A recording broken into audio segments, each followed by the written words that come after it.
AHN news خبر دنیا بھر سے۔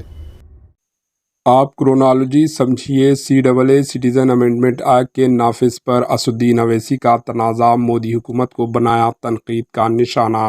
آج ملک بھر میں CAA سٹیزن امینڈمنٹ ایکٹ نافذ کر دیا گیا، جس کے خلاف کل ہند مجلس اتحاد المسلمین کے سربراہ بیرسٹر اسدالدین اویسی نے آواز بلند کی۔ انہوں نے ٹویٹ کر کے مودی حکومت پر تنازع کیا اور CAA کے نفاذ پر سخت رد عمل کا اظہار کیا۔ اسدالدین اویسی نے ٹویٹ کیا کہ آپ کرونالوجی سمجھیے، پہلے الیکشن سیزن آئے گا، پھر CAA رولز آئیں گے۔ انہوں نے مزید کہا کہ CAA پر ہمارا اعتراض جوں کا توں برقرار ہے۔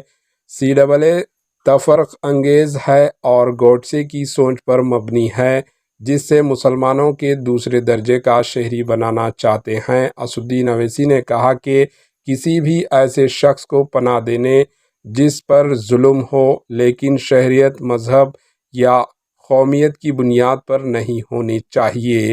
حکومت کو بتانا چاہیے کہ اس نے ان قانون کے 5 سال تک کیوں زیر التوا رکھا اور اب کیوں نفاذ کر رہی ہے۔ NPR NRC کے ساتھ ساتھ CAA کا مقصد صرف مسلمانوں کو نشانہ بنانا ہے، اس کا کوئی اور مقصد نہیں ہے۔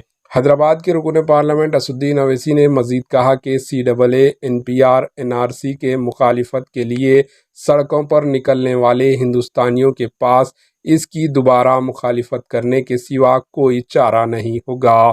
Bureau report, AHN news.